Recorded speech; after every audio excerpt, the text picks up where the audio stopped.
Tubuhku gemetar hebat. Lututku lemas.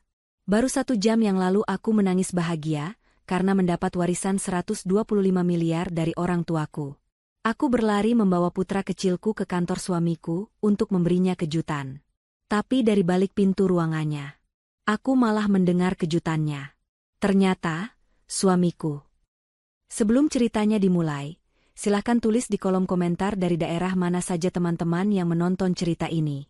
Jangan lupa like dan subscribe agar channel ini bisa semakin berkembang dan bisa mempersembahkan cerita yang lebih menarik lagi. Duniaku terasa sempit, namun penuh. Sempit karena hanya berputar di rumah kontrakan sederhana kami, dan penuh karena tawa putra kecil kami, Rafa.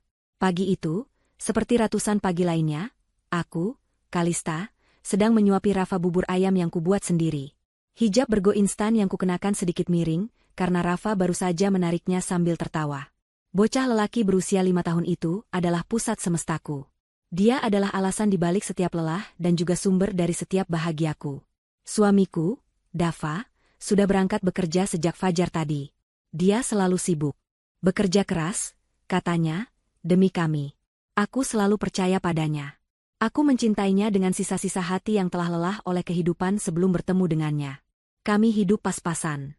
Dava adalah manajer junior di sebuah perusahaan properti. Gajinya cukup untuk membayar kontrakan, tagihan, dan kebutuhan sehari-hari, tapi nyaris tidak ada yang tersisa untuk ditabung. Aku tidak pernah mengeluh. Bagiku, memiliki Dava yang baik dan Rafa yang sehat sudah lebih dari cukup. Orang tuaku sudah lama meninggalkanku sebatang kara sebelum Dava datang dan memberiku keluarga baru. Saat aku sedang mencuci piring sisa sarapan, ponselku yang layarnya sudah retak di beberapa bagian berdering. Nomornya tidak kukenal. Jantungku sedikit berdebar. Jarang sekali ada yang meneleponku selain Dava atau ibu-ibu di grup pengajian mingguanku. Kuusap tanganku yang basah kecelemek, lalu mengangkatnya. Halo, dengan Ibu Kalista? Suara di seberang terdengar berat, profesional, dan asing. Iya, saya sendiri. Ini dengan siapa, ya? Selamat siang, Ibu Kalista. Nama saya Rahmat. Saya pengacara dari firma hukum Rahmat dan Rekan. Saya adalah pelaksana wasiat dari almarhum ayah Anda, kata suara itu. Jantungku berhenti berdetak sejenak. Ayah. Nama itu sudah lama sekali tidak kudengar disebut secara resmi. Ayah saya? Suaraku bergetar. Ada apa dengan ayah saya? Ibu Kalista, mohon tenang. Saya tahu ini mendadak. Ada sesuatu yang ditinggalkan almarhum ayah Anda untuk Anda. Sesuatu yang baru bisa kami proses dan cairkan sekarang setelah memenuhi berbagai prosedur hukum yang rumit. Ayah Anda menyimpan dana investasi jangka panjang atas nama Anda. Pak Rahmat berhenti sejenak, seolah memberiku waktu untuk bernapas. Dana? Dana apa? Setahu saya, ayah saya tidak punya apa-apa saat beliau meninggal. Ingatanku melayang pada pemakaman sederhana bertahun-tahun lalu. Hanya ada aku dan beberapa tetangga. Itu yang dikira semua orang, Ibu. Tapi beliau ternyata sangat cerdik. Beliau menyisihkan sebagian besar asetnya dalam bentuk investasi terproteksi yang sangat rahasia, dan baru bisa diakses oleh Anda sebagai ahli waris tunggal setelah melewati jangka waktu tertentu. Dan dana itu sudah jatuh tempo. Aku masih tidak mengerti. Saya tidak paham, Pak. Apa maksudnya? Terdengar helaan napas sabar dari seberang. Ibu Kalista, singkatnya, Anda adalah ahli waris yang sah dari dana investasi almarhum ayah Anda. Setelah dipotong semua pajak dan biaya administrasi, jumlah bersih yang akan masuk rekening Anda adalah 125 miliar rupiah. Piring yang sedang kupegang meluncur dari tanganku, jatuh ke lantai keramik dan pecah berkeping-keping. 125 miliar. Aku tidak salah dengar? Telingaku berdenging. Kakiku lemas. Aku terduduk di lantai dapur yang dingin, di antara pecahan piring. Bapak tidak sedang bercanda, kan? Desisku. Air mata mulai menggenang di pelupuk mataku. Saya tidak bercanda, Ibu Kalista. Ini sangat serius. Saya sudah mencoba mencari Anda selama beberapa bulan terakhir. Data kependudukan Anda sering berpindah. Syukurlah akhirnya saya menemukan nomor Anda yang terdaftar. Jelas Pak Rahmat. Kami perlu mengatur pertemuan agar Ibu bisa menandatangani dokumen pencairannya. Ibu, Anda baik-baik saja? Saya. Aku tidak bisa berkata-kata. Air mata kini mengalir deras. Ini bukan mimpi. Ini nyata. Rafa, Ibu kenapa? Suara kecil Rafa terdengar cemas. Dia berlari ke dapur dan melihatku menangis di lantai. Aku segera menghapus air mataku, berusaha tersenyum. Ibu tidak apa-apa, sayang. Ibu. Ibu cuma sedang bahagia. Setelah menutup telepon dengan Pak Rahmat dengan janji akan segera bertemu di kantornya, aku masih terduduk di lantai. Pikiranku melayang. 125 miliar. Aku mengucapkannya berulang kali dalam hati. Angka yang bahkan tidak pernah berani kubayangkan dalam mimpi terliarku. Aku bisa membeli rumah. Rumah sungguhan, bukan kontrakan. Rumah dengan halaman untuk Rafa bermain. Aku bisa menyekolahkan Rafa di tempat terbaik. Aku bisa membantu Dava. Ya, Dava. Suamiku. Wajah Dava langsung terlintas di benakku. Wajah lelahnya setiap pulang kerja. Keluhannya tentang atasannya. Impiannya ingin membuka usaha sendiri yang selalu terbentur modal. Sekarang, semua itu bisa terwujud. Kami bisa mewujudkan semua impian kami.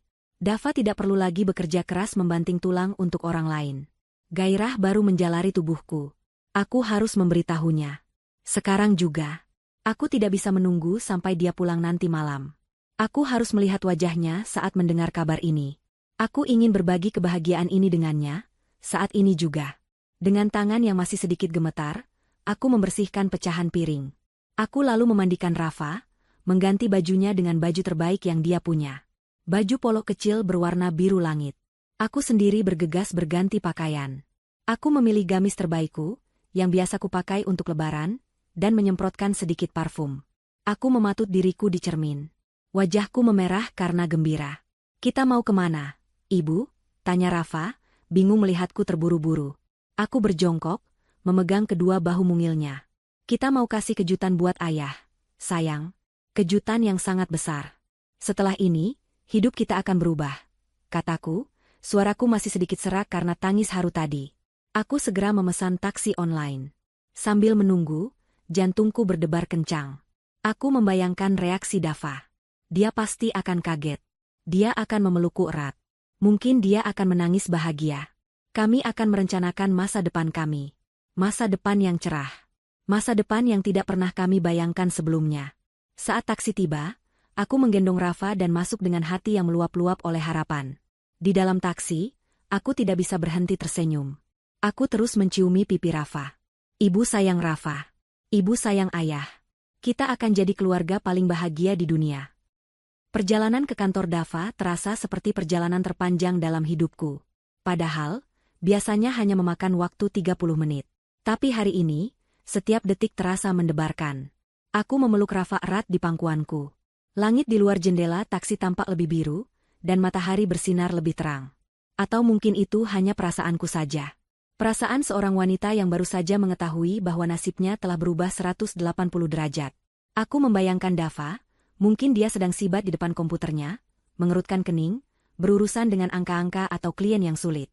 Sebentar lagi, semua beban itu akan terangkat dari bahunya. Aku yang akan mengangkatnya. Taksi berhenti di depan sebuah gedung perkantoran yang tinggi menjulang. Kaca-kacanya memantulkan langit.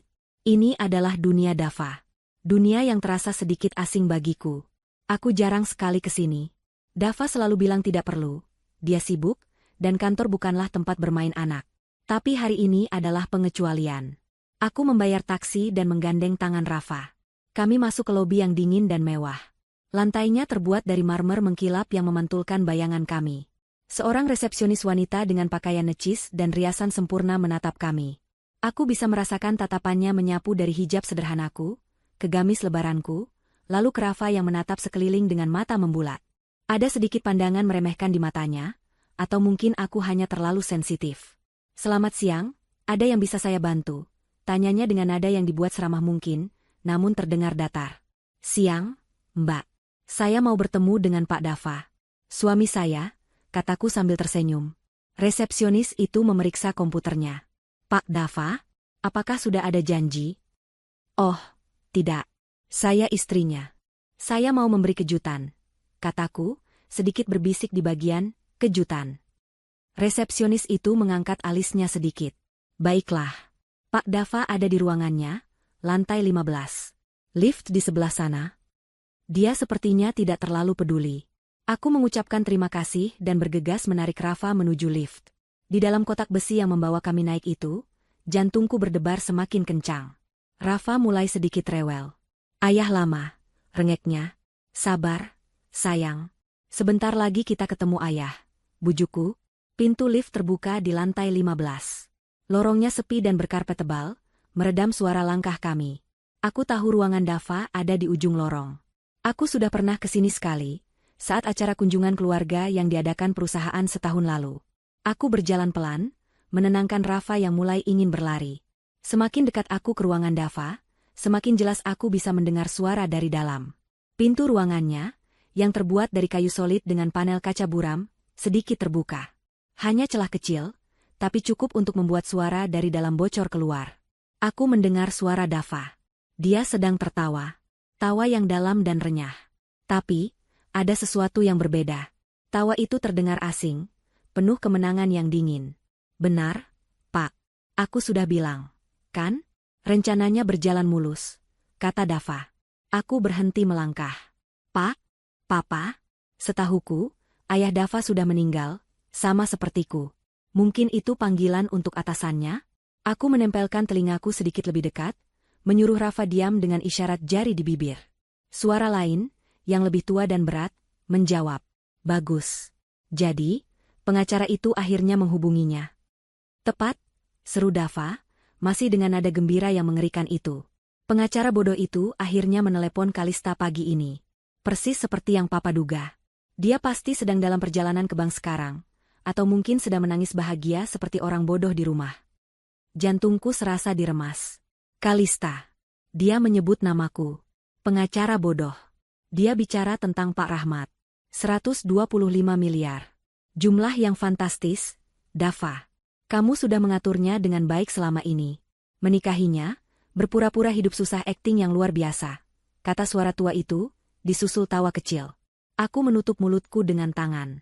Rasa mual tiba-tiba naik ke tenggorokanku. Badanku mulai gemetar. Tentu saja, Pak. Tuan Mahardika, Dava menyebut sebuah nama. Semua berkat bimbingan Papa. Aku sudah memantau dana itu sejak lama, menunggu saatnya jatuh tempo. Kalista tidak tahu apa-apa. Dia terlalu polos. Terlalu cinta. Dia tertawa lagi. Tawa yang sama yang dulu kudengar saat dia melamarku. Tawa yang sama saat Rafa lahir. Tapi sekarang, tawa itu terdengar seperti suara iblis. Lalu, apa rencanamu selanjutnya? Setelah dia menandatangani surat kuasa itu, tanya Tuan Mahardika. Ada jeda sejenak. Lalu Dava menjawab dengan suara yang turun beberapa oktav, menjadi dingin dan kejam. Suara yang belum pernah kudengar seumur hidupku. Tentu saja aku akan ambil alih semuanya. Aku akan memindahkan seluruh dana itu ke rekening kita di luar negeri. Setelah itu, Kalista dan anak itu tidak akan dapat sepeser pun. Buat apa? Mereka hanya beban. Aku akan menceraikannya. Kita usir mereka dari rumah. Biar dia kembali jadi gembel di jalanan. Anak itu? Dia bukan anakku, jawab Dava datar.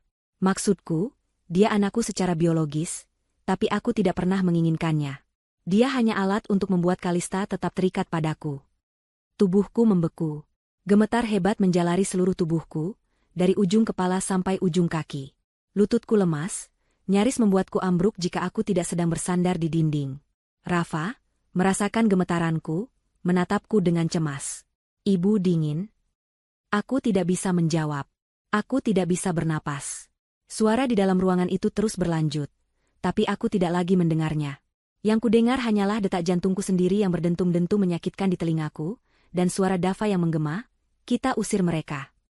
Beban. Gembel di jalanan.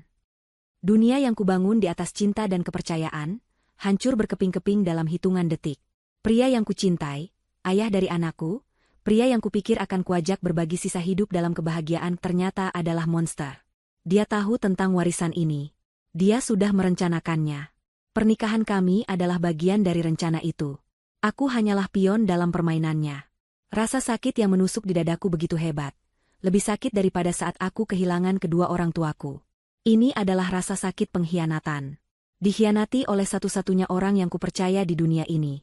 Aku tidak tahu berapa lama aku berdiri di sana, mematung. Tapi aku tahu aku tidak boleh pingsan. Aku tidak boleh lemah. Tidak di sini, tidak sekarang. Dengan sisa-sisa kekuatan yang kumiliki, aku mundur perlahan. 1 langkah. 2 langkah. Aku tidak boleh bersuara. Rafa menatapku bingung, tapi untungnya dia tetap diam, mungkin merasakan kengerian yang membekap ibunya. Aku berbalik, menggendong Rafa dengan erat, dan berjalan cepat kembali ke lift. Aku tidak berlari. Aku berjalan dengan martabat yang tersisa. Tapi di dalam, aku hancur. Sepanjang perjalanan di lobi, aku yakin resepsionis tadi bisa melihat wajahku yang pucat pasi, tapi aku tidak peduli. Aku keluar dari gedung itu, kembali ke panasnya jalanan Jakarta. Tapi aku merasa kedinginan. Sangat dingin. Aku memesan taksi lain untuk pulang. Selama perjalanan pulang, aku tidak menangis. Aku hanya menatap kosong ke jalanan. Rafa tertidur di pangkuanku, tidak menyadari bahwa dunia kecil kami baru saja meledak. Kejutan. Ya, aku memang ingin memberi Dava kejutan. Tapi ternyata, akulah yang mendapatkannya. Saat taksi berhenti di depan rumah kontrakan kami, aku masih belum menangis. Sesuatu yang lain telah menggantikan rasa sakit itu. Sesuatu yang dingin, keras, dan tajam. Itu adalah kemarahan. Dan di balik kemarahan itu, sebuah tekad mulai terbentuk. Aku memang akan memberinya kejutan. Aku pura-pura tidak mendengar apa-apa. Aku akan memainkan peranku, sama seperti dia memainkan perannya selama ini. Dia merencanakan sesuatu untukku, aku akan menyusun rencana besar untuknya. Aku akan membalasnya. Aku akan melakukan sesuatu yang akan membuatnya menyesal seumur hidupnya. Dia mengambil duniaku. Aku akan mengambil dunianya. Aku menutup pintu rumah kontrakan kami dengan pelan. Suara kliknya terdengar begitu keras di telingaku yang masih berdenging. Rafa tertidur di bahuku, napasnya yang teratur terasa hangat di leherku. Aku membawanya ke kamar kami yang sempit, membaringkannya di atas kasur tipis. Aku menyelimutinya, mencium keningnya. Untuk sesaat, aku hanya berdiri mematung di sana, menatap wajah polos putraku.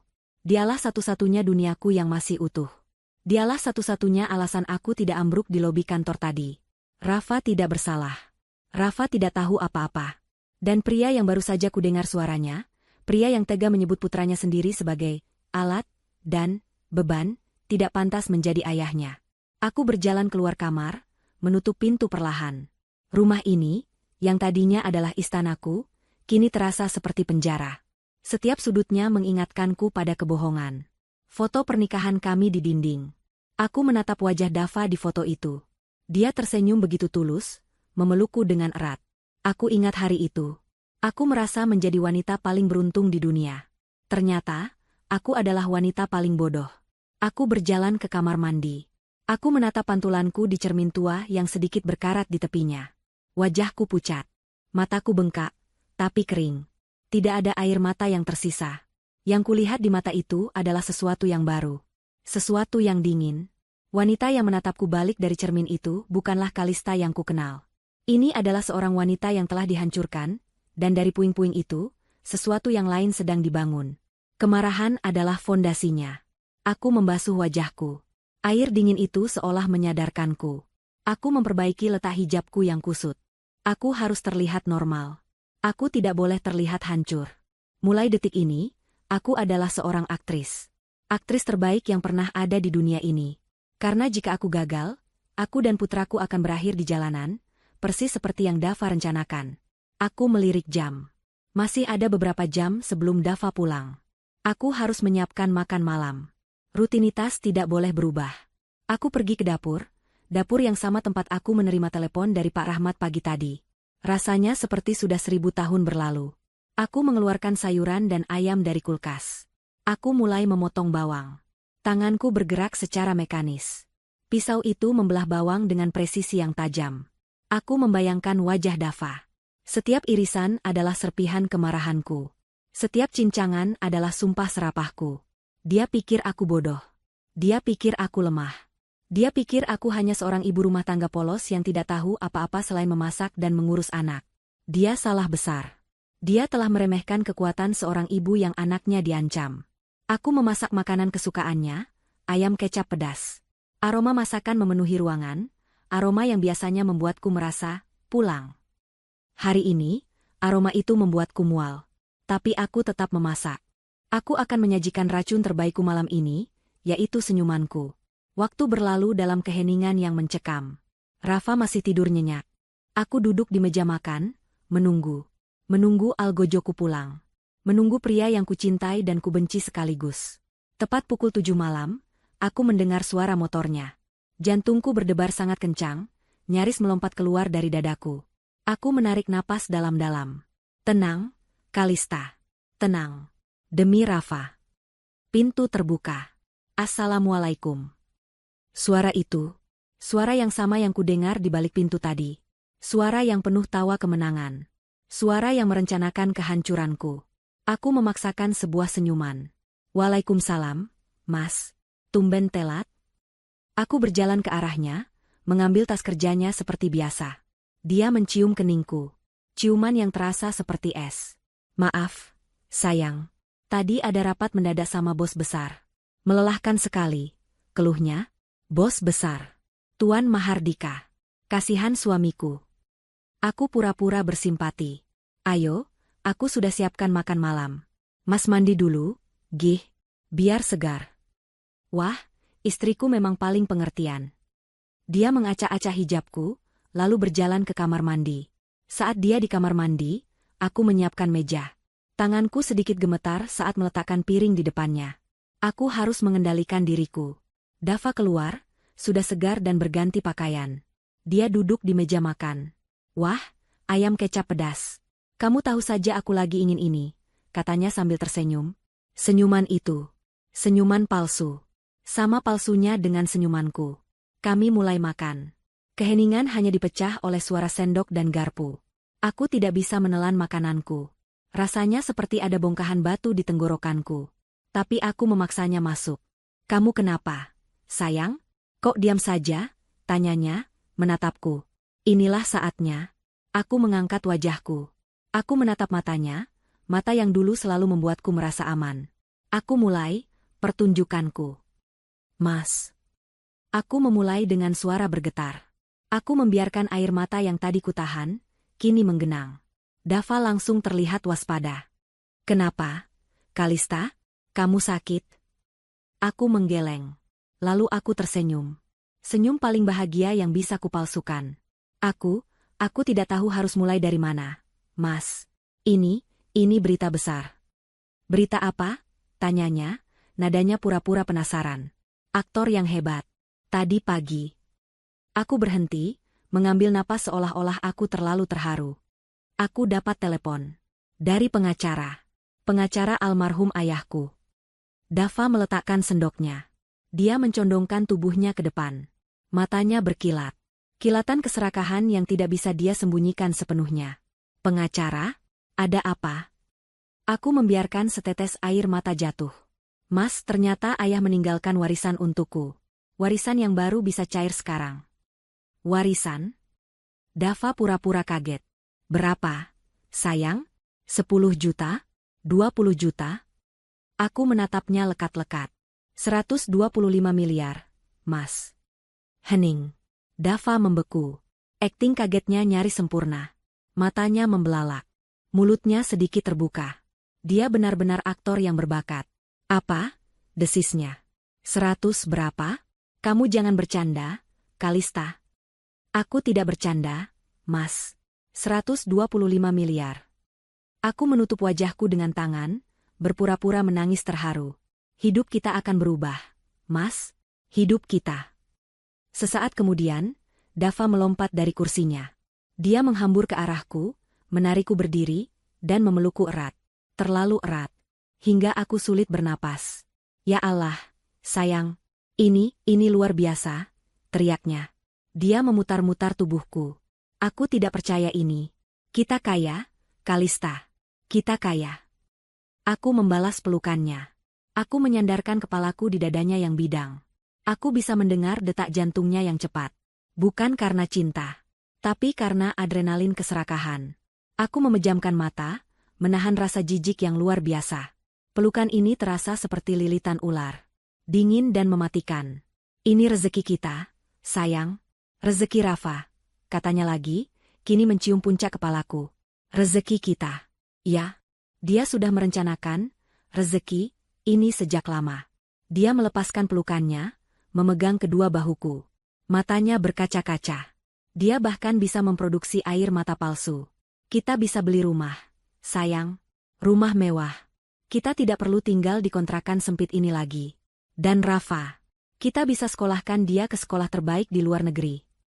Aku hanya mengangguk, masih berpura-pura terisak oleh kebahagiaan. Dia menuntunku kembali ke kursi. Dia duduk di sampingku, menggenggam tanganku erat. Tapi, uang sebesar itu harus diurus dengan hati-hati, Kalista. Banyak orang jahat di luar sana. Kamu kan tidak paham soal investasi atau hukum. Itu dia. Umpan itu dilemparkan. Aku memang tidak mengerti, Mas.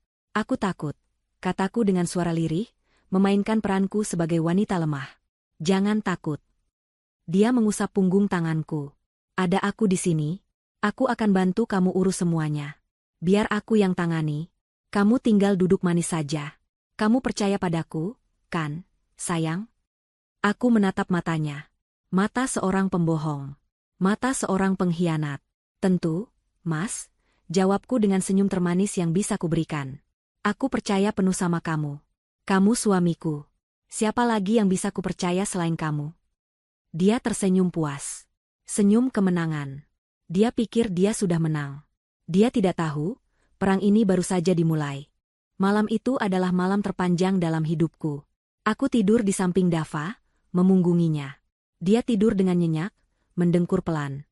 Tidur seorang pemenang yang merasa rencananya berjalan lancar. Sementara aku tidak bisa memejamkan mata sedetik pun. Pikiranku bekerja lebih cepat dari biasanya. Aku menyusun strategi. Aku memikirkan setiap langkah, setiap kemungkinan. Hal pertama yang harus kulakukan adalah mengamankan posisiku. Aku tidak bisa melawan dua pria licik seperti Dava dan Tuan Mahardika sendirian. Aku butuh sekutu. Dan aku tahu siapa yang harus kuhubungi. Pagi-pagi sekali, Dava bangun dengan ceria. Dia bersiul-siul saat mandi. Dia memelukku 2 kali sebelum berangkat kerja, sesuatu yang sudah lama tidak dia lakukan. Aku akan coba cari informasi tentang cara mengelola dana sebesar itu, sayang. Nanti aku buatkan janji dengan notaris terpercaya, katanya sebelum pergi. Aku hanya tersenyum dan mengangguk. Hati-hati di jalan, Mas. Saat suara motornya menghilang di kejauhan, senyum di wajahku lenyap seketika. Aku mengunci pintu. Aku menenangkan Rafa yang baru bangun dan memberinya sarapan. Setelah memastikan Rafa tenang bermain dengan mainannya, aku mengambil ponselku. Aku menghubungi Pak Rahmat. Halo, Ibu Kalista. Saya sudah menunggu telepon Anda. Katanya, suaranya tetap tenang dan profesional. Pak Rahmat, kataku, suaraku rendah dan mendesak. Kita harus bertemu. Segera. Tapi jangan di kantor Bapak. Ini sangat penting dan sangat rahasia. Ada jeda sejenak. Baik, Ibu. Saya mengerti. Bagaimana jika di sebuah kedai kopi kecil di daerah Bendungan Hilir? Saya akan kirimkan alamatnya. 1 jam dari sekarang. Saya akan ke sana. Aku bergegas bersiap. Aku menitipkan Rafa sebentar ke tetangga sebelah, Ibu Ratna, dengan alasan ada urusan mendadak di kelurahan. Aku memesan ojek online, bukan taksi. Aku harus bergerak cepat dan tidak menarik perhatian. Aku tiba di kedai kopi kecil yang ramai. Tempat yang sempurna. Tidak ada yang akan memperhatikan kami di tengah keriuhan pagi. Pak Rahmat sudah duduk di pojok, secangkir kopi hitam di depannya. Dia pria parubaya yang rapi, dengan kacamata berbingkai tebal yang membuatnya tampak cerdas. Aku duduk di depannya, jantungku berdebar. Ibu Kalista, sapanya sambil mengangguk. Pak Rahmat, aku tidak membuang waktu. Saya tidak tahu harus percaya pada siapa lagi. Tapi firasat saya mengatakan saya bisa percaya pada Bapak. Ada apa, Ibu? Apa ini tentang warisan itu? Iya, tapi bukan cuma itu. Aku menarik napas. Pak, saya harus menceritakan sesuatu. Sesuatu yang saya dengar kemarin. Sesuatu yang mengerikan. Dan aku menceritakan semuanya. Aku menceritakan perjalananku ke kantor Dava. Aku menceritakan suara yang kudengar di balik pintu. Aku menyebut nama Tuan Mahardika. Aku menceritakan rencana mereka untuk mengambil semua uangku dan membuangku serta Rafa. Selama aku bercerita, wajah Pak Rahmat berubah. Dari tenang, menjadi terkejut, lalu menjadi muram. Rahangnya mengeras. Ketika aku selesai, dia diam untuk waktu yang lama. Dia menatap cangkir kopinya. Tuan Mahardika, desisnya. Saya seharusnya tahu. Bapak kenal dia? Tanyaku. Pak Rahmat mengangkat wajahnya. Matanya menatapku tajam. Saya tidak hanya kenal dia, Ibu Kalista. Saya tahu siapa dia. Almarhum ayah Anda, Tuan Mahardika adalah rival bisnis terbesarnya. Dia adalah orang yang, secara tidak langsung, menyebabkan kehancuran perusahaan ayah Anda belasan tahun lalu. Ayah Anda tidak pernah bisa membuktikannya, tapi dia tahu Mahardika bermain kotor. Tubuhku mendingin. Jadi ini bukan hanya soal uang. Ini adalah balas dendam yang sudah direncanakan sejak lama. Dava bukan hanya pion. Dia adalah tentara yang dikirim oleh Mahardika. Pak, lanjut Pak Rahmat, suaranya kini penuh tekad. Ayah Anda adalah sahabat baik saya. Dia mempercayakan ini pada saya. Dia memintaku untuk melindungi Anda jika saatnya tiba. Saya bersumpah di depan makamnya, saya akan melakukan itu. Dan sekarang, saya tahu apa yang harus saya lakukan. Apa itu, Pak? Pertama, kita harus mengamankan aset Anda. Dava pasti akan segera meminta Anda menandatangani surat kuasa. Jangan. Tanda. Tangani. Apapun. Tapi, apa alasanku nanti? Bilang saja Anda ingin mempelajarinya dulu. Bilang Anda ingin bertemu langsung dengan saya, pengacara keluarga. Saya akan mengaturnya. Saya akan berpura-pura menjadi pengacara tua yang kaku dan sangat birokratis. Saya akan mengulur waktu. Lalu, selagi kita mengulur waktu, kita harus bergerak. Kita harus lebih pintar dari mereka. Pak Rahmat mencondongkan tubuhnya. Ibu Kalista, saya bisa membekukan pencairan dana itu untuk sementara, dengan alasan keamanan. Tapi itu akan membuat Dava curiga. Pilihan lainnya, kita cairkan sebagian kecil dana itu sekarang juga, tanpa sepengetahuan Dava. Mencairkan? Untuk apa? Untuk modal perang Anda, Ibu, kata Pak Rahmat. Anda tidak bisa melawan mereka dengan tangan kosong. Anda butuh sumber daya. Anda perlu tahu apa yang mereka lakukan, di mana mereka menyimpan uang mereka, apa rencana mereka selanjutnya. Mata-mata, bisikku. Penyelidik swasta, koreksi Pak Rahmat. Saya kenal orang yang bisa dipercaya. Dia yang terbaik di bidangnya. Dia bisa melacak Dava dan Mahardika, mencari tahu rekening bank mereka, aset mereka, bahkan mungkin menemukan bukti kejahatan mereka yang lain. Pikiranku langsung tertuju pada percakapan di kantor Dava. Tawa mereka.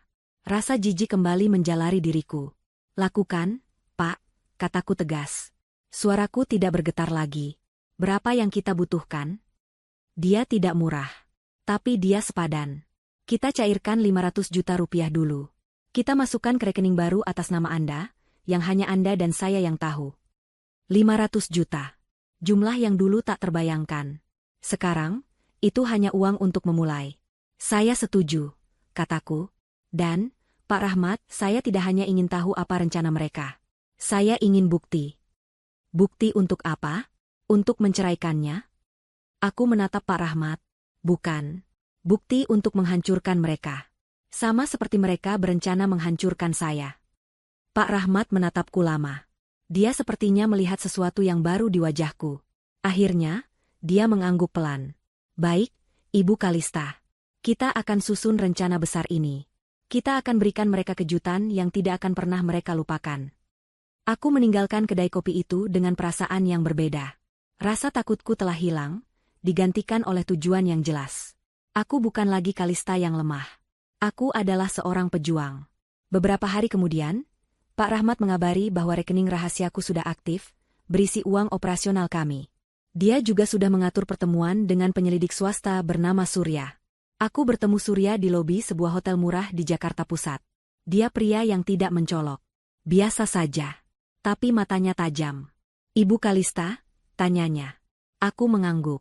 Saya tidak punya banyak waktu, kataku. Ini fotonya. Aku memberinya foto Dava dan foto Tuan Mahardika yang kudapat dari Pak Rahmat, dari arsip berita bisnis lama. Saya mau tahu semuanya. Kataku, kemana dia pergi, siapa yang dia temui, di mana dia menyimpan uangnya. Terutama Tuan Mahardika. Saya mau tahu semua koneksi mereka. Surya mengangguk. Saya mengerti. Saya akan berikan laporan harian. Bagus. Jangan sampai ketahuan. Aku kembali ke rumah sebelum Dava pulang. Aku kembali memasak. Aku kembali tersenyum. Aku kembali memainkan peranku sebagai istri yang bodoh dan naif. Dava semakin hari semakin manis. Dia sering membawakanku bunga, coklat. Dia pikir dia sedang memancing ikan. Dia tidak tahu bahwa dia sedang berhadapan dengan hiu. 1 minggu berlalu. Tepat saat Dava mulai tidak sabar menanyakan kapan aku akan menandatangani surat kuasa, laporan pertama dari Surya masuk ke email rahasiaku. Laporan itu singkat. Hanya ada sebuah foto dan beberapa baris kalimat. Foto itu menunjukkan Dava dan Tuan Mahardika sedang berjabat tangan di depan lokasi sebuah proyek konstruksi mewah yang baru. Keduanya tertawa lebar. Di bawah foto itu ada catatan dari Surya, target, Dava, baru saja dipromosikan menjadi direktur proyek. Proyek ini didanai oleh Tuan Mahardika. Ditemukan aliran dana mencurigakan dari rekening proyek ke rekening pribadi di luar negeri, atas nama Dava dan Mahardika. Indikasi kuat, pencucian uang. Aku menatap foto itu. Pencucian uang. Jadi, mereka bukan hanya penipu. Mereka adalah kriminal. Permainannya ternyata jauh lebih besar dan lebih kotor daripada yang kubayangkan. Dan aku, baru saja menemukan senjata pertamaku. Minggu-minggu berikutnya adalah permainan catur yang paling melelahkan. Dava, di satu sisi, berubah menjadi suami paling sempurna di dunia. Dia akan pulang lebih awal, membawakan aku martabak kesukaanku atau mainan baru untuk Rafa. Dia akan memijat kakiku di malam hari, berbisik tentang masa depan cerah kami. Dia akan bicara tentang rumah besar dengan kolam renang yang akan dia beli untuk kami, tentang mobil mewah, tentang liburan keliling dunia. Dia melukis surga, tapi aku tahu dia sedang membawaku ke neraka. Setiap sentuhannya terasa dingin, dan setiap kata manisnya terdengar seperti desisan ular di telingaku.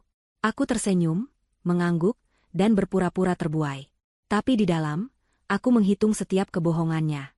Di sisi lain, dia mulai tidak sabar.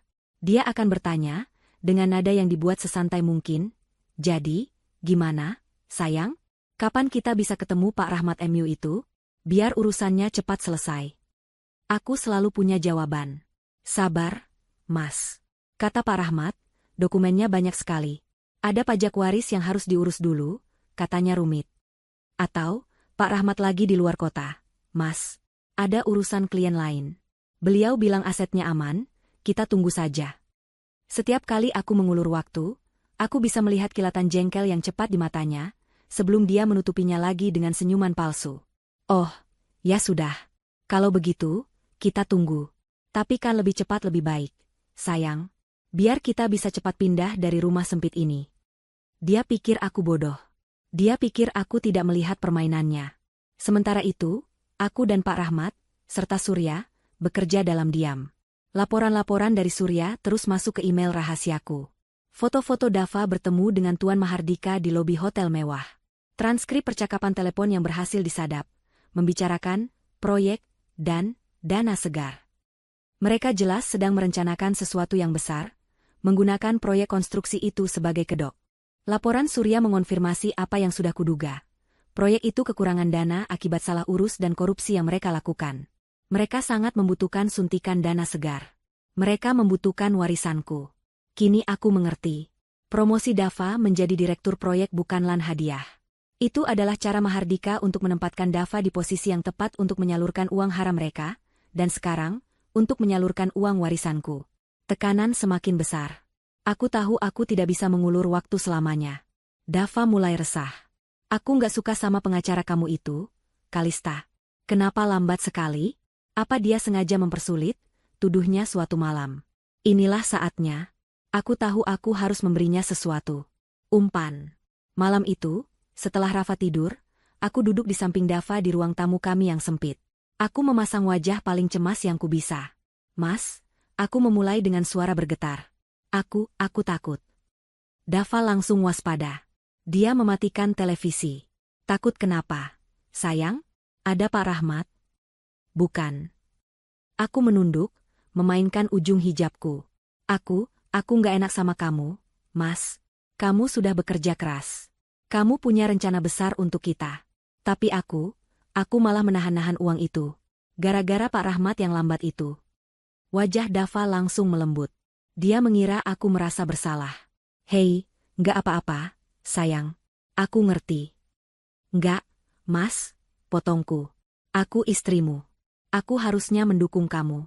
Aku sudah bicara sama Pak Rahmat. Aku bilang aku butuh sebagian kecil uang itu sekarang. Untuk biaya operasional kita." Mata Dava berbinar. "Oh ya? Kamu bisa ambil sebagian?" Aku mengangguk.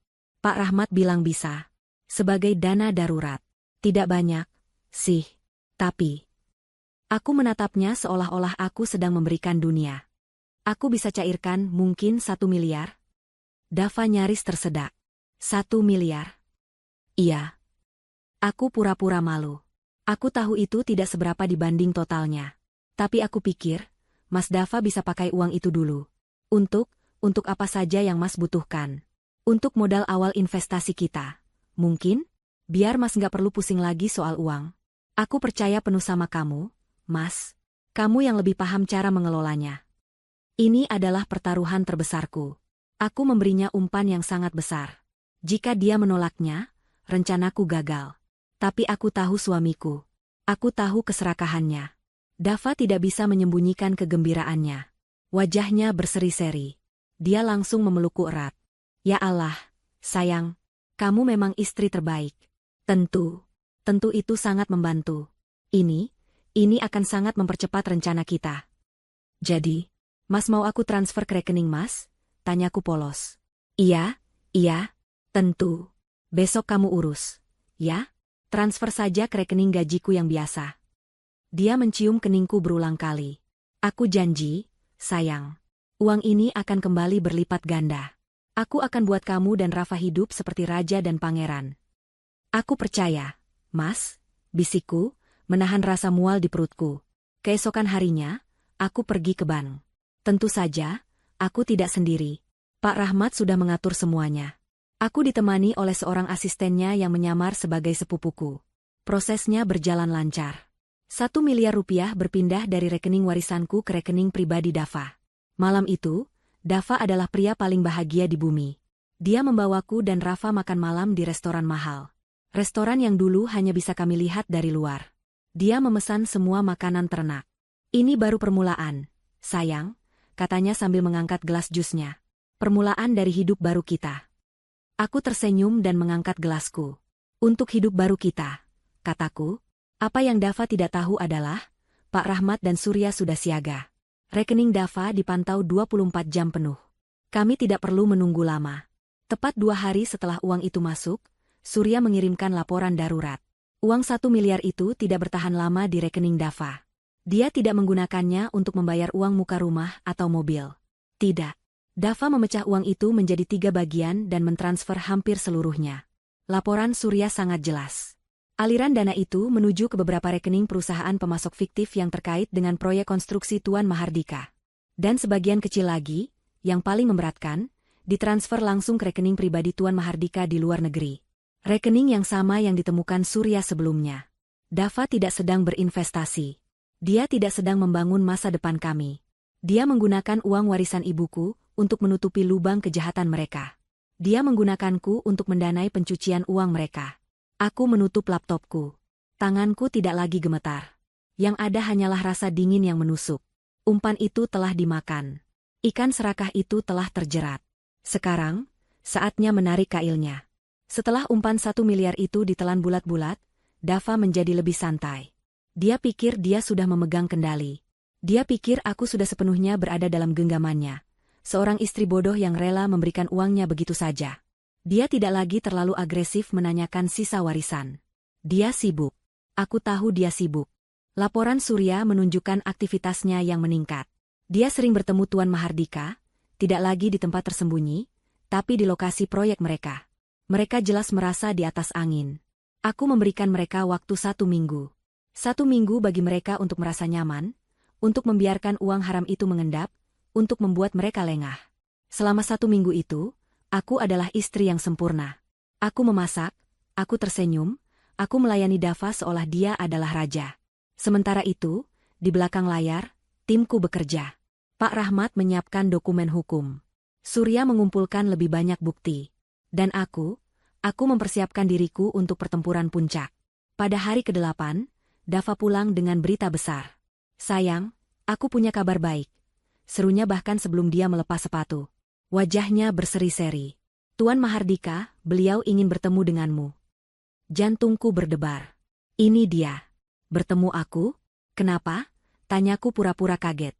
Beliau dengar tentang rencana investasi kita. Dan beliau sangat terkesan dengan dengan kedermawananmu. Beliau ingin menawarkan kita sebuah peluang emas. Peluang untuk melipat gandakan sisa warisan kamu itu dalam waktu singkat. Aku berpura-pura terkesiap. Benarkah, Mas? Iya. Aku sudah bilang. Kan? 1 miliar itu baru permulaan. Dava memegang bahuku. Besok. Kita bertemu besok di kantornya. Ini adalah hari besar kita, Kalista. Setelah besok, kita akan resmi menjadi orang kaya raya. Tapi, apa yang harus aku bawa? Apa yang harus aku katakan? Tanyaku, memainkan peran istri desa yang gugup. Kamu tidak perlu bawa apa-apa. Bawa dirimu saja. Dan mungkin dokumen warisan itu. Hanya untuk ditunjukkan. Sisanya, biar aku yang bicara. Kamu duduk manis saja di sampingku, ya? Aku mengangguk patuh. Baik, Mas. Malam itu, aku nyaris tidak tidur.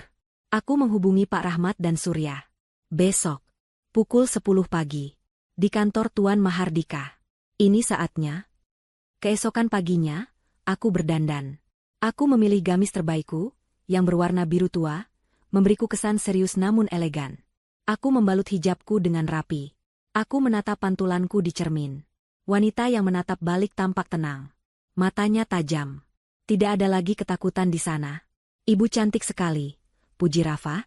Aku tersenyum, menciumnya. Doakan ibu ya, sayang. Dava sudah menungguku. Dia tampak necis dengan setelan jas mahal yang baru dibelinya. Dia terlihat seperti eksekutif sukses. Dia tidak tahu bahwa dia sedang berjalan menuju kehancurannya sendiri. Kami tiba di gedung Tuan Mahardika. Ini adalah gedung yang berbeda dari kantor Dava.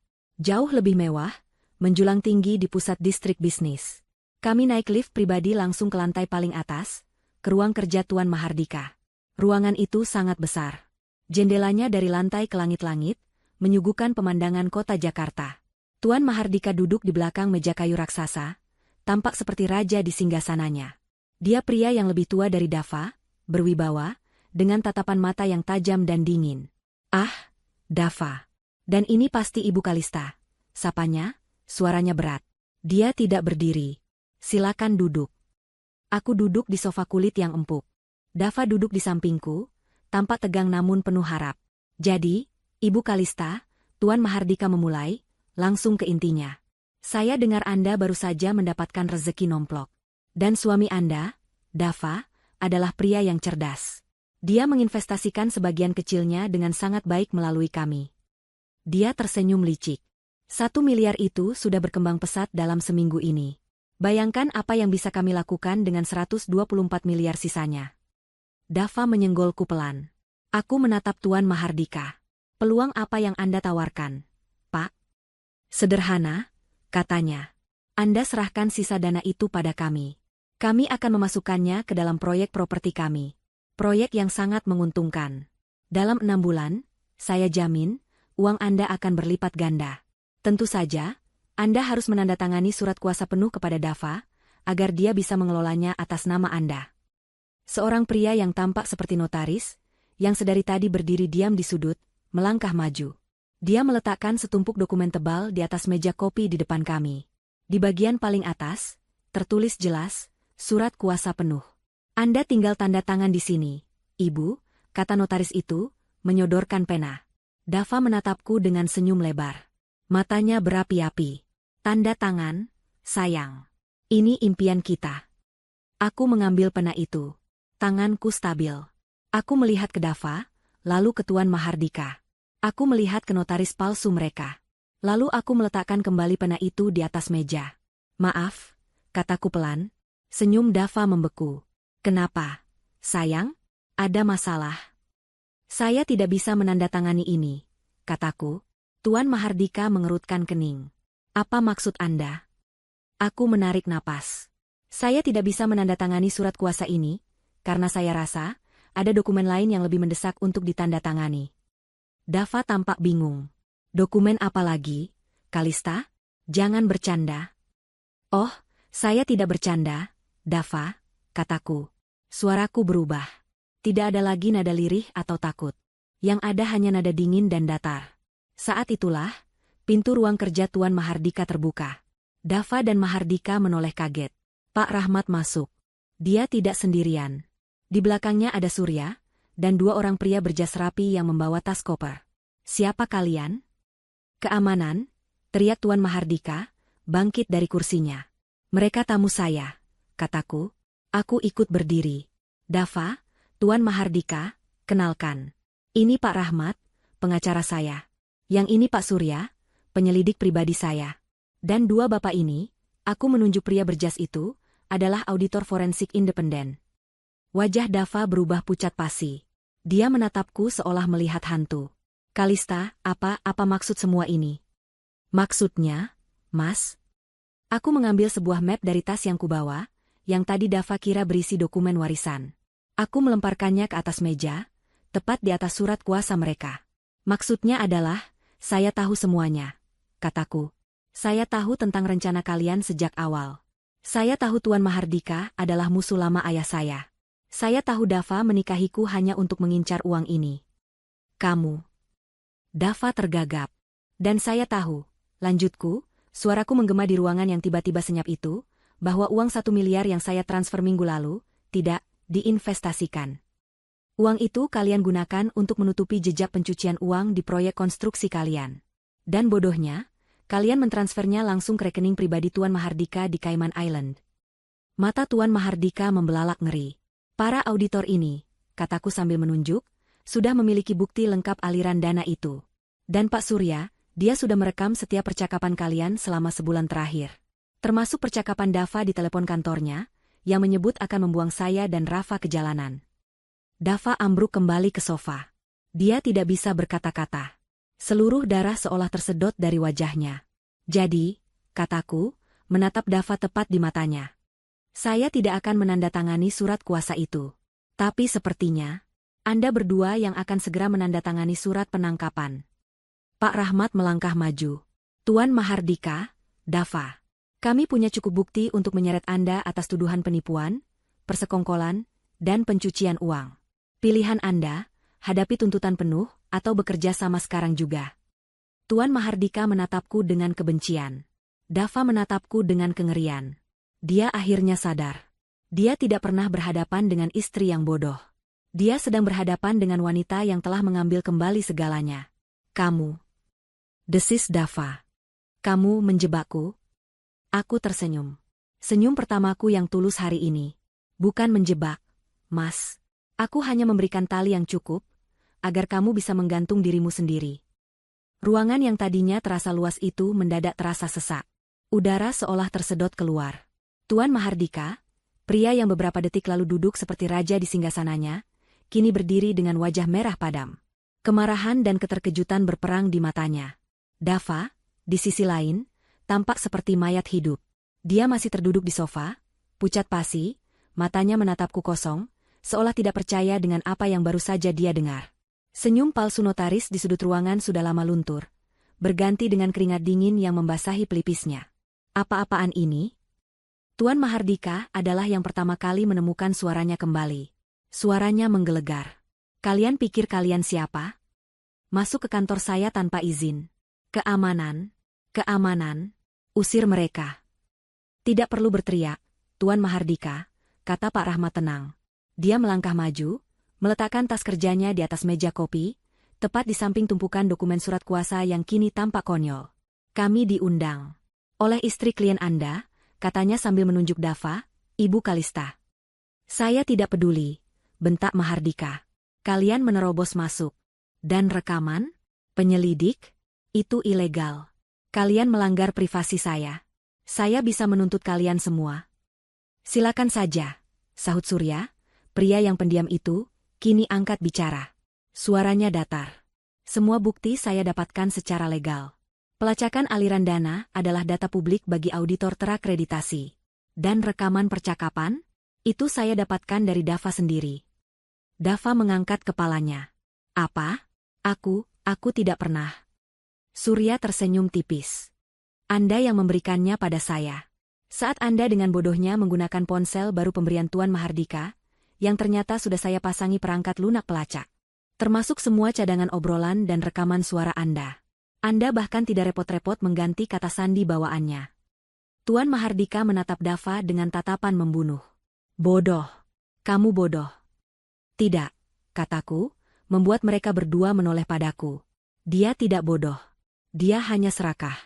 Dan terlalu percaya diri. Sama seperti Anda, Tuan Mahardika. Dava akhirnya bangkit. Dia berjalan sempoyongan ke arahku. Wajahnya memelas. Ini adalah peran lain yang sedang dia mainkan. Peran korban. Kalista. Sayang kamu salah paham, bisiknya. Suaranya serak. Aku bisa jelaskan. Ini semua bukan seperti yang kamu pikirkan. Tuan Mahardika, dia yang memaksaku. Dia menjebakku, sayang. Dia mencoba meraih tanganku. Aku menarik tanganku ke belakang. Cukup, Dava, kataku dingin. Aktingmu sudah selesai. Enggak, sayang. Ini bukan akting. Aku cinta sama kamu. Aku cinta sama Rafa. Semua yang aku lakukan itu demi kita. Demi masa depan kita. Air mata mulai menggenang di matanya. Aktor yang luar biasa. Demi kita, tanyaku. Suaraku setajam es. Demi kita, katamu? Apakah saat kamu berdiri di balik pintu ruanganmu dan bilang pada Tuan Mahardika bahwa kamu akan mengusir aku dan Rafa ke jalanan setelah kamu mendapatkan uangku? Apa itu juga, demi kita? Wajah Dava hancur. Kalimat itu adalah paku terakhir di peti matinya. Dia tahu aku tahu. Dia tahu aku mendengar segalanya. Apakah saat kamu bilang Rafa, putramu sendiri, hanya beban dan alat untuk mengikatku, apa itu juga demi kita, Dava? Aku. Dia tidak bisa menjawab. Dia hanya bisa menggelengkan kepalanya, panik. Dan uang 1 miliar itu, lanjutku, tidak memberinya jeda untuk bernapas. Kamu bilang itu untuk investasi. Tapi kamu langsung mentransfernya untuk menutupi lubang di proyek haram kalian. Apa itu juga demi kita? Cukup, teriak Tuan Mahardika. Dia sudah tidak bisa menahan dirinya. Ini semua omong kosong. Masalah rumah tangga kalian. Saya tidak ada urusan dengan itu. Dava, kamu yang mengurus semuanya. Kalau ada masalah hukum, itu urusanmu. Dia mencoba melempar Dava ke bawah bus. Pemandangan yang menyedihkan. Dava menatap mentornya itu dengan nanar. Papa? Jangan panggil aku Papa. Hardik Mahardika. Kamu hanya pegawai rendahan. Sayang sekali, Tuan Mahardika, kini salah satu auditor berjas yang angkat bicara. Dia membuka koper di atas meja, mengeluarkan laptop dan beberapa bundel kertas. Aliran dana ini tidak berbohong. Uang 1 miliar dari Ibu Kalista memang masuk ke 3 perusahaan cangkang. Dan dari sana, dalam waktu kurang dari 24 jam, 80%-nya mendarat di rekening pribadi Anda di Cayman Island. Dengan nomor rekening ini, auditor itu menyorongkan selembar kertas ke depan wajah Mahardika. Tanda tangan Anda ada di slip transfer dari perusahaan cangkang itu. Anda tidak bisa lari. Tuan Mahardika terhuyung mundur, seolah baru saja ditinju. Dava, melihat sekutunya hancur, menjadi semakin putus asa. Kalista, aku dijebak. Aku akui aku salah. Aku hilaf. Tapi aku tidak tahu kalau dia sejahat itu. Aku tertawa. Tawa kering tanpa humor. Kamu tidak tahu? Kamu yang datang padaku dengan cerita bohong. Kamu yang merencanakan ini bertahun-tahun. Kamu yang menikahiku dengan kebohongan di bibirmu. Kamu pikir aku tidak tahu siapa kamu? Pak Rahmat lalu melangkah maju, menambahkan pukulan terakhir. Dan bukan hanya itu, Dava. Selama ini kamu pikir kami hanya fokus pada uang warisan Ibu Kalista? Dava menatapnya bingung. Pak Rahmat mengangguk pada Surya. Surya mengeluarkan 1 map lagi. Saat kami melacak rekening Anda, kami menemukan hal lain. Jauh sebelum warisan ini cair. Ternyata Anda punya kebiasaan buruk. Ya? Mengambil uang dari perusahaan tempat Anda bekerja. Apa? Kantor propertimu yang lama, jelasku. Sebelum Tuan Mahardika mempromosikan kamu. Kamu menggelapkan uang di sana. Tidak banyak, tapi rutin. Cukup untuk membuatmu dipenjara. Auditor itu menambahkan. Dan lucunya, Anda menggunakan sebagian dari uang 1 miliar Ibu Kalista itu untuk menutupi jejak penggelapan Anda di kantor lama. Anda pikir itu cara cerdas untuk membersihkan catatan Anda sebelum pindah ke perusahaan Tuan Mahardika. Tapi Anda salah. Anda hanya memberikan kami bukti dari 2 kejahatan sekaligus. Dava akhirnya ambruk. Dia jatuh berlutut. Bukan di depanku, tapi di lantai yang dingin. Dia menatap tangannya sendiri, seolah tidak percaya. Dia sudah kalah. Kalah telak. Jadi, kataku, suaraku kembali tenang. Seperti yang saya katakan tadi. Saya tidak akan menandatangani surat kuasa. Dokumen-dokumen ini, aku menunjuk tumpukan bukti di atas meja, adalah surat kuasa saya. Surat kuasa untuk mengambil kembali hidup saya. Dan untuk memastikan kalian berdua mendapatkan apa yang pantas kalian dapatkan. Aku menatap Pak Rahmat. Sudah waktunya, Pak. Pak Rahmat mengangguk. Dia mengeluarkan ponselnya dan menelepon seseorang. Kami di lantai atas. Semuanya sudah siap. Silakan naik. Dava dan Tuan Mahardika mengangkat wajah mereka. Kebingungan dan ketakutan terlihat jelas. Siapa? Siapa yang naik? Tanya Mahardika panik. Aku menatap mereka tanpa ekspresi. Saya lupa bilang. Saya juga mengundang beberapa tamu lagi ke pesta ini. Beberapa saat kemudian, pintu ruang kerja itu terbuka lebar. Kali ini, bukan Pak Rahmat atau auditor yang masuk. Yang masuk adalah 2 orang petugas polisi berseragam, diikuti oleh beberapa penyidik yang memakai baju sipil. Selamat siang, kata penyidik yang memimpin. Kami dari tim investigasi kejahatan ekonomi. Tuan Mahardika dan Tuan Dava, ada beberapa pertanyaan yang harus kami ajukan pada Anda di kantor. Pemandangan di ruangan itu berubah drastis dalam sekejap. Otoritas Tuan Mahardika, yang tadinya memenuhi ruangan, menguap begitu saja digantikan oleh aura dingin hukum dari para petugas. Tuan Mahardika, yang terbiasa memberi perintah, kini menjadi objek perintah. Ini penghinaan, teriak Mahardika. Anda tahu siapa saya? Saya akan telepon pengacara saya. Saya akan telepon. Anda bisa menelepon siapa saja yang Anda mau, Pak. Nanti di kantor, potong penyidik utama dengan tenang. Dia memberi isyarat, dan 2 petugas mendekati Mahardika. Sementara semua mata tertuju pada Mahardika yang mengamuk, aku memperhatikan Dava. Dia masih di lantai, belum bergerak. Dia seperti boneka yang talinya putus. Dia hancur. Rasa sombong, licik, dan percaya dirinya hilang. Hanya menyisakan seorang pria yang ketakutan dan menyedihkan. Ketika seorang petugas mendekatinya dan menyuruhnya berdiri, Dava seolah tersadar. Dia tidak melawan petugas itu.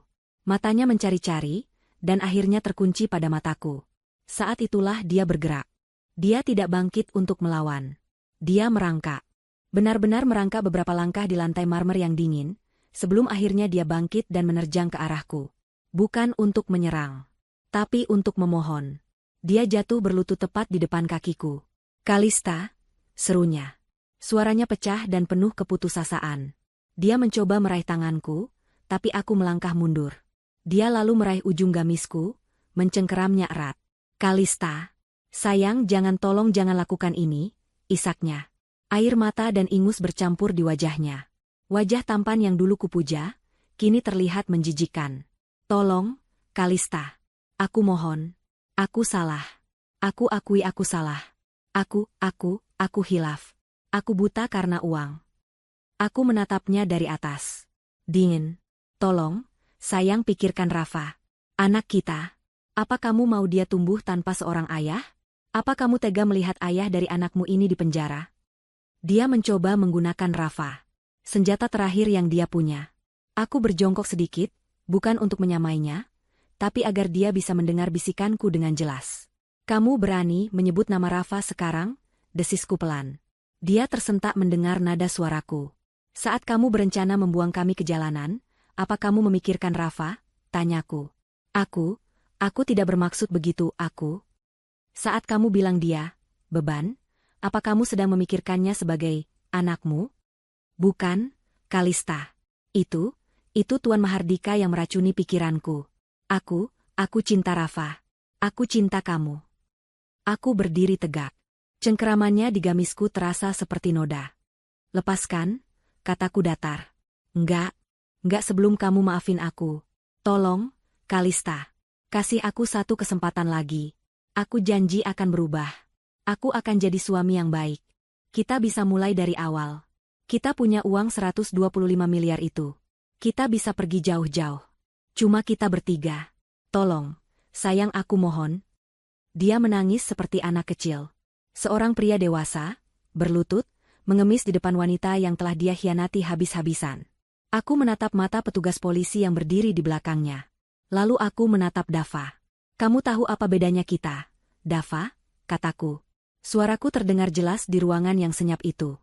Kamu menangis sekarang, bukan karena kamu menyesal telah mengkhianatiku. Dia mendongak, matanya yang basah menatapku bingung. Kamu menangis, lanjutku, karena kamu tertangkap. Dia terdiam. Penyesalanmu palsu. Sama palsunya seperti cintamu. Sama palsunya seperti pernikahan kita selama ini. Kamu tidak menyesali perbuatanmu. Kamu hanya menyesali kegagalan rencanamu. Aku menarik gamisku dari cengkeramannya dengan satu sentakan keras, membuatnya terdorong ke belakang. Soal Rafa, kataku, dia memang akan tumbuh tanpa ayah. Dan itu jauh lebih baik daripada dia tumbuh dengan seorang penipu, pencuri, dan pengkhianat pengecut seperti kamu. Itu adalah kata-kata terakhirku untuknya. Aku berbalik. Pak, kataku pada petugas polisi itu. Bawa dia. Bawa mereka berdua. Petugas itu mengangguk. Dia dan rekannya menarik Dava berdiri. Dava tidak melawan lagi. Dia lemas. Seolah jiwanya sudah ditarik keluar. Anda juga, Tuan Mahardika, kata petugas.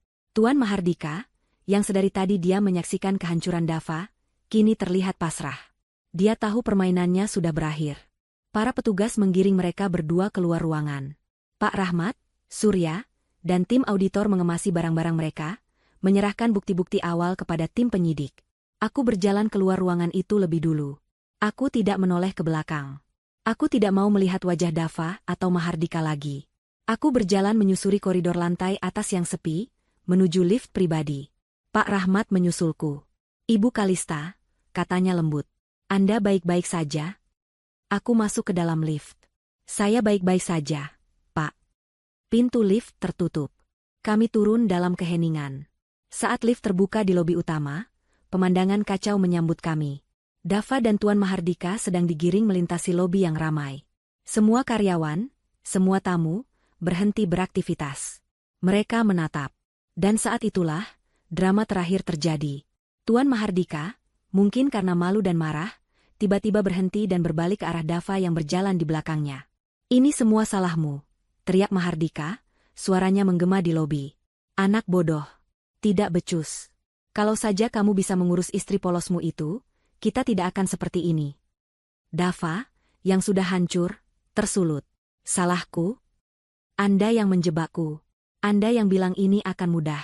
Anda yang serakah, orang tua bangka. Pengecut. Penipu. Dua pria itu, mantan mentor dan murid, mantan sekutu kejahatan, mulai saling berteriak dan menyalahkan di tengah lobi. Mereka nyaris berkelahi secara fisik sebelum dilerai oleh para petugas yang tampak malu. Itu adalah pemandangan yang memalukan. Dua pria berkuasa, jatuh dengan cara yang paling hina. Aku menyaksikan semua itu dari pintu lift. Semua orang di lobi menonton mereka. Tapi tidak ada yang memperhatikanku. Sementara perhatian semua orang terpusat pada pertarungan memalukan itu, aku, Kalista, wanita berhijab yang mereka anggap polos dan bodoh, berjalan keluar. Aku melewati pintu kaca besar gedung itu. Aku melangkah keluar dari bayang-bayang mereka. Udara Jakarta yang panas dan berdebu menerpa wajahku. Tapi bagiku, ini adalah udara paling segar yang pernah kuhirup. Aku berdiri sejenak di trotoar. Aku melihat ke langit. Lalu aku mengambil ponselku. Aku tidak menelepon Pak Rahmat atau Surya. Aku menelepon tetanggaku. Halo, Ibu Ratna. Assalamualaikum. Iya, ini saya, Kalista. Urusan saya sudah selesai. Saya sedang dalam perjalanan pulang. Terima kasih banyak sudah menjaga Rafa. Aku menutup telepon, memesan taksi, dan menunggu di tepi jalan. Aku akan pulang. Pulang ke putraku. Pulang ke hidup baruku. Perang telah usai. Dan aku yang memenangkannya. Hari-hari setelah penangkapan Dava dan Tuan Mahardika adalah badai yang sunyi. Berita meledak di semua media bisnis. Skandal proyek Mahardika, penipuan investasi miliaran, manajer junior menipu istri sendiri.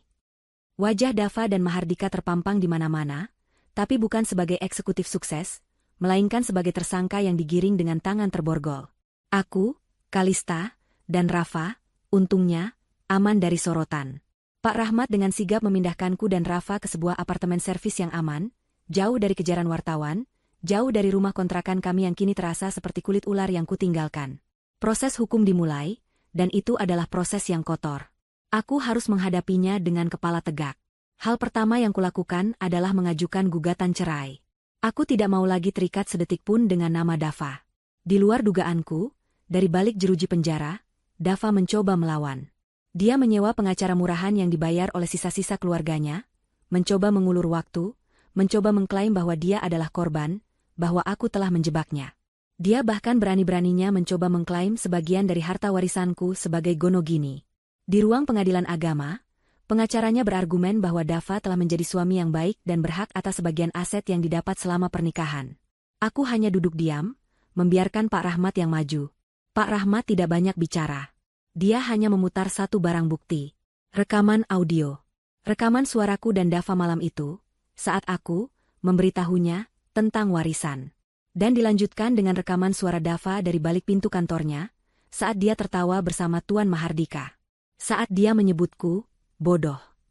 Saat dia bilang aku dan Rafa akan dia usir ke jalanan. Hakim mendengarkannya di ruang sidang yang tertutup. Wajah hakim mengeras. Pengacara Dava terdiam, tidak bisa berkata apa-apa lagi. Gugatan ceraiku dikabulkan hari itu juga. Hak asuh penuh atas Rafa jatuh sepenuhnya ke tanganku. Pengadilan juga mengeluarkan perintah pelarangan permanen. Dava tidak diizinkan mendekati atau menghubungi aku dan Rafa lagi, selamanya. Nama Dava dihapus dari akta kelahiran Rafa sebagai wali. Secara hukum, dia bukan siapa-siapa lagi bagi kami. Proses pidananya berjalan paralel. Itu adalah persidangan yang jauh lebih besar. Tuan Mahardika mengerahkan armada pengacara mahal, berusaha memutarbalikkan fakta, berusaha menyalahkan Dava sepenuhnya. Dava, sebaliknya, tampak menyedihkan. Dia mencoba memainkan kartu korban, mengatakan dia berada di bawah tekanan dan ancaman Tuan Mahardika. Tapi bukti tidak bisa berbohong. Tim auditor forensik yang kupekerjakan membeberkan segalanya. Aliran dana 1 miliar itu adalah bukti yang tak terbantahkan. Itu adalah kail yang menancap terlalu dalam. Mereka menunjukkan dengan jelas bagaimana uang itu mengalir dari rekeningku, ke rekening Dava, lalu pecah ke perusahaan cangkang, dan akhirnya mendarat di rekening pribadi Tuan Mahardika di luar negeri. Itu adalah jejak yang sempurna dari sebuah konspirasi pencucian uang. Kesaksianku adalah puncaknya. Aku berjalan ke mimbar, tenang dan teguh. Aku menceritakan semuanya. Dari telepon Pak Rahmat, kebahagiaanku, sampai saat aku berdiri gemetar di luar pintu ruangan Dava. Aku menceritakan setiap kebohongan yang Dava ucapkan malam itu, setiap pelukan palsu, setiap janji manis. Aku menatap Dava yang duduk di kursi terdakwa. Dia tidak berani menatapku balik. Dia hanya menunduk, menatap lantai. Jaksa menuntut hukuman maksimal. Penipuan terencana, penggelapan, persekongkolan, pencucian uang. Daftar kejahatannya panjang. Putusan hakim dibacakan. Tuan Mahardika, sebagai otak dari semuanya, dijatuhi hukuman 20 tahun penjara dan denda yang melenyapkan sisa-sisa kekayaannya. Perusahaannya bangkrut. Namanya hancur. Dan Dava, suamiku, mantan suamiku. Dia terbukti bersalah atas semua tuduhan. Termasuk penggelapan di kantor lamanya yang dia coba tutupi. Karena perannya yang sentral dalam menipuku dan memfasilitasi pencucian uang, dia dijatuhi hukuman 15 tahun penjara. 15 tahun. Rafa akan berusia 20 tahun saat ayahnya bebas. Aku meninggalkan ruang sidang hari itu dengan perasaan lega yang luar biasa. Bukan lega karena balas dendam. Tapi lega karena keadilan telah ditegakkan. Beban di dadaku terangkat. Beberapa bulan berlalu. Aku dan Rafa mulai membangun hidup baru kami. Dengan bantuan Pak Rahmat, aku mulai belajar mengelola warisan itu dengan bijak. Aku tidak membeli rumah mewah atau mobil sport. Aku membeli apartemen yang nyaman dan aman di lokasi yang bagus. Aku mendaftarkan Rafa di sekolah taman kanak-kanak terbaik.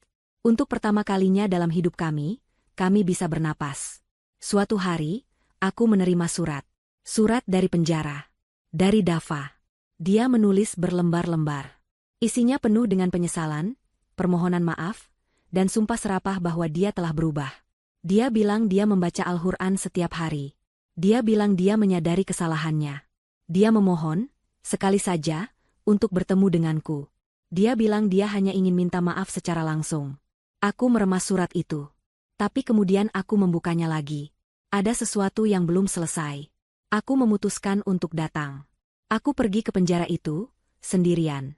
Aku duduk di ruang kunjungan yang ramai dan berisik, dipisahkan oleh kaca tebal dan interkom. Lalu dia keluar, mengenakan seragam tahanan biru yang kusam. Pria yang kulihat bukan lagi Dava yang kukenal. Dia kurus, rambutnya dipangkas cepak, dan matanya cekung. Wajah tampan yang dulu menipu banyak orang, kini kusam dan penuh keputusasaan. Dia melihatku, dan matanya langsung berlinang air mata.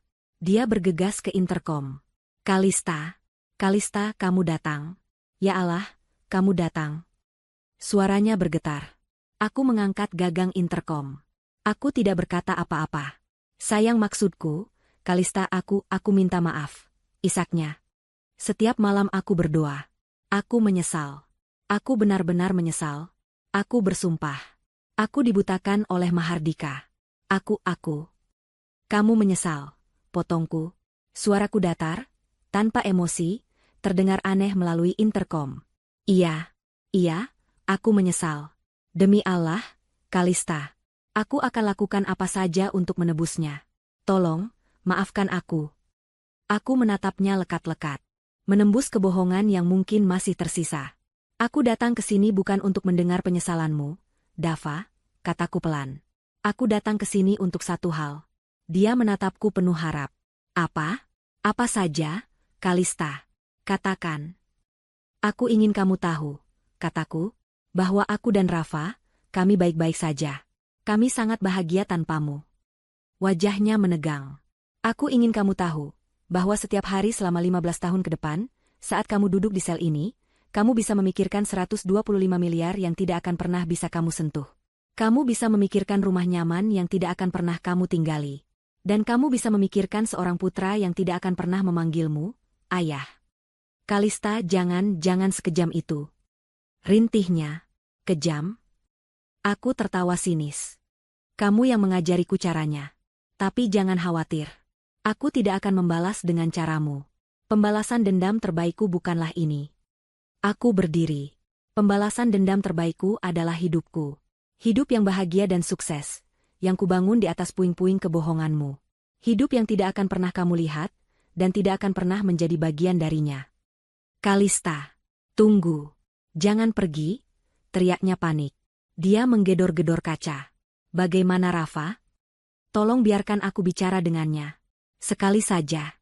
Dia anakku. Aku berhenti di pintu keluar, tapi aku tidak berbalik. Kamu salah, kataku. Dia bukan anakmu. Dia anakku. Dan dia akan tumbuh menjadi pria yang jauh lebih baik darimu, karena aku akan memastikan dia tidak pernah mewarisi setetes pun racun dari ayahnya. Aku meletakkan gagang interkom itu kembali ke tempatnya. Aku berjalan keluar dari ruang kunjungan itu tanpa menoleh lagi. Aku bisa mendengar teriakannya yang frustrasi dan penuh penyesalan di belakangku, tapi suara itu semakin lama semakin mengecil, tertelan oleh suara pintu besi yang tertutup di belakangku. Itu adalah akhir. Babak itu telah kututup. 2 tahun berlalu. 2 tahun adalah waktu yang singkat, namun juga bisa menjadi waktu yang sangat panjang untuk membangun kembali sebuah dunia. Pagi itu, Jakarta cerah. Aku, Kalista, berdiri di atas panggung kecil. Aku tidak lagi memakai gamis harian yang sederhana. Aku mengenakan pakaian kerja yang rapi namun tetap santun, blazer berwarna krem di atas blus putih, dan hijab yang tertata sempurna. Di depanku, puluhan tamu undangan, anak-anak, dan wartawan duduk mendengarkan. Di belakangku, berdiri sebuah gedung baru berlantai 3. Gedung itu tidak mewah, tapi modern, bersih, dan penuh warna. Dindingnya dicat cerah, dengan taman bermain yang luas di sampingnya. Di atas pintu masuk utama, terpampang sebuah nama, Yayasan Harapan Bunda. Aku menggenggam mikrofon. Jantungku sedikit berdebar, tapi bukan karena takut. Ini adalah debaran bahagia. Assalamualaikum warahmatullahi wabarakatuh. Sapaku. Suaraku, yang dulu hanya berani berbisik, kini terdengar jelas dan percaya diri melalui pengeras suara. Selamat datang di peresmian Yayasan Harapan Bunda. Sebuah tempat yang saya bangun dari impian dan doa. Aku berhenti sejenak, menatap ke kerumunan. Mataku menangkap sosok Rafa, yang kini berusia 7 tahun, duduk di barisan depan di samping Ibu Ratna, mantan tetanggaku yang kini menjadi sahabat dan membantuku mengurus Rafa. Rafa melambaikan tangan kecilnya padaku. Aku membalasnya dengan senyuman. 2 tahun lalu, lanjutku, hidup saya berubah. Saya diberi amanah. Amanah yang sangat besar, yang awalnya saya pikir adalah sebuah berkah. Tapi berkah itu nyaris menghancurkan saya. Para wartawan mulai mencatat lebih cepat. Mereka tahu siapa aku. Mereka tahu ceritaku. Saya hampir menjadi korban, kataku. Korban dari keserakahan, pengkhianatan, dan kebohongan. Saya hampir saja berakhir di jalanan bersama putra saya. Tapi takdir berkata lain. Saya diberi kekuatan untuk melawan. Dan saya menang. 125 miliar rupiah, aku menyebut angka itu dengan lantang. Angka yang fantastis. Angka yang bisa membeli istana, mobil mewah, dan kehidupan yang penuh foya-foya. Tapi, apa gunanya semua itu, jika hanya untuk diriku sendiri? Aku menatap gedung di belakangku. Maka, saya memutuskan. Uang ini, warisan ini, bukanlah untukku. Ini adalah ujian. Dan aku akan menggunakannya untuk tujuan yang lebih besar. Yayasan Harapan Bunda, jelasku, didedikasikan untuk para ibu tunggal, para wanita yang menjadi korban kekerasan rumah tangga, dan anak-anak yatim piatu. Wanita-wanita yang, seperti saya dulu, merasa sendirian dan tidak punya tempat untuk berlindung. Di sini, kami tidak hanya memberikan tempat tinggal. Kami memberikan pelatihan keterampilan, bantuan hukum, beasiswa untuk anak-anak mereka, dan yang terpenting, kami memberikan harapan. Tepuk tangan membahana. Aku melihat Pak Rahmat berdiri di samping panggung, tersenyum bangga. Dia bukan lagi hanya pengacara. Dia adalah sahabat, penasihat utamaku, dan kini menjabat sebagai ketua Dewan Pengawas Yayasan. Pembalasan dendam terbaik, kataku, bukanlah dengan menghancurkan musuh kita. Pembalasan dendam terbaik adalah dengan membangun sesuatu yang jauh lebih baik dari apa yang telah mereka hancurkan. Pembalasan dendam terbaik adalah kebahagiaan. Acara peresmian itu berjalan lancar. Setelah pidato, aku berkeliling. Aku menyapa para donatur. Aku memeluk anak-anak panti yang kini tinggal di asrama yayasan yang baru. Aku melihat Rafa berlari-lari di taman bermain, tertawa lepas bersama anak-anak lain. Dia tumbuh menjadi anak yang ceria, percaya diri, dan penuh kasih. Tidak ada jejak trauma di matanya. Saat acara hampir selesai, Pak Rahmat menghampiriku, membawakan segelas jus. Pidato yang luar biasa, Ibu Kalista. Anda resmi menjadi seorang CEO sekarang, guraunya. Aku tertawa. Terima kasih atas segalanya, Pak Rahmat. Tanpa Bapak, saya tidak akan ada di sini. Omong-omong, kata Pak Rahmat, wajahnya sedikit serius. Ada kabar terbaru. Saya baru dapat email dari tim hukum. Kabar apa? Tuan Mahardika. Dia meninggal di penjara tadi malam. Serangan jantung. Aku terdiam sejenak. Aku tidak merasakan apa-apa. Tidak ada rasa puas, tidak ada rasa kasihan. Hanya kehampaan. Dia hanyalah bagian dari masa lalu yang sudah kututup rapat. Dan, Dava? Tanyaku. Dia mencoba mengajukan banding lagi. Ditolak. Tentu saja. Dia juga mengirim surat lagi. Surat ke-20 bulan ini. Memohon agar ibu mengizinkannya melihat foto Rafa. Dia dengar tentang yayasan ini dari berita di penjara. Aku menatap Rafa yang sedang bermain ayunan. Biarkan saja dia di sana, Pak, kataku tenang. Biarkan dia melihat dari balik jeruji, apa yang telah aku bangun dari puing-puing yang dia ciptakan. Biarkan dia melihat bahwa wanita bodoh dan polos yang dia remehkan, kini memberi harapan pada ratusan wanita lain. Hidupnya sudah selesai, Kalista. Dia akan membusuk di sana, dilupakan oleh semua orang, menyesali setiap keputusannya. Dia menyesal seumur hidup, persis seperti yang Anda inginkan. Aku mengangguk. Tapi anehnya, itu tidak lagi terasa penting. Penyesalannya adalah urusannya sendiri. Ibu. Rafa berlari ke arahku, memeluk kakiku dengan erat. Bajunya sedikit kotor karena bermain tanah. Hei, jagoan. Aku berjongkok, membersihkan pipinya yang bernoda coklat. Senang bermainnya? Senang sekali, Ibu. Tadi Rafa bantu kakak menanam bunga. Aku memeluknya erat. Inilah duniaku. Inilah balas dendamku. Kebahagiaan yang utuh. Aku berdiri, menggandeng tangan Rafa.